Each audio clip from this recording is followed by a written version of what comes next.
لتاني مرة في تاريخ القناة هنجيب صواني، بس برضك ولا ورثت ولا قبضت الجمعية. خلي بالك انت، ولا ورثنا ولا قبضنا جمعية، بس انا مش متفائل خالص خالص خالص بالصينية ديت.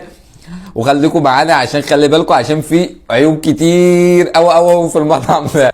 بسم الله ما شاء الله، معانا حاجات كتير. معانا رز، ومعانا نص كفتة، وربع الشيش، وفرخة، ورز، وقصدي بطاطس، وفي كل ده طبق توميه، ومعانا مخللات كتير 4 اطباق، و2 توميه تانيين، و5 ترغيفه معانا. يلا بقى عشان نجرب ونشوف الكلام ده رايح لفين. اول حاجه هنجربها الكفته، والكفته نص كيلو عباره عن 12 صابع. بسم الله.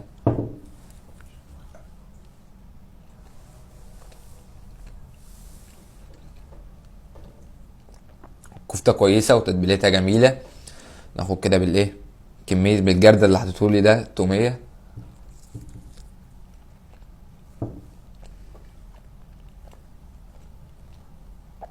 مع التوميه برضو الجميله، لان الكفته فيها سنه ملح كده ناقصه، فمع التوميه في حته تانية. الشيش ده ربع كيلو شيش سرين، كل واحد فيه 3. بسم الله. ملقناش في تو كده.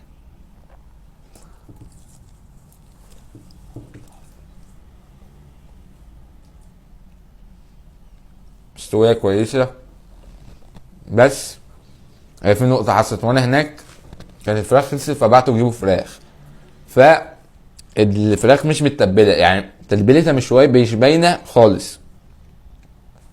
فده ممكن يكون بسبب ان هم راحوا يجيبوا الفراخ، بس كسوا هي مستوية كويس، وملحها مظبوط ومتظبطة، والتتبيلة بتاعتها كويسة، بس مش باينة قوي. معانا هنا ده نص الفرخة، دي فرخة المفروض في النص كمان تحت اهو. ناخد كده الورك، نقول بسم الله.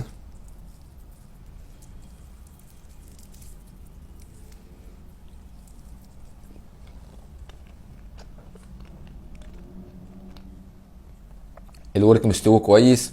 التتبيله برضو زي الشيش، لان شكلهم جايبين الاتنين مع بعض. التتبيله مش باينه قوي. ناخد كده الصدر، نشوف الصدر بيشد ولا لا.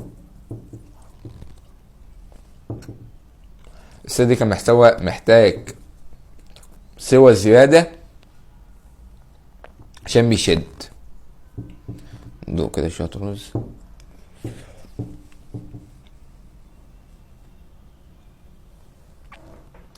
الرز مسلوق، مش عليه ملح ولا عليه توابل، مش متظبط خالص للاسف. البطاطس دي جميله، كانت جايه اكتر من كده وانا خلصتها. العيش السوري ده برضو حاطين منه كميه كويسه.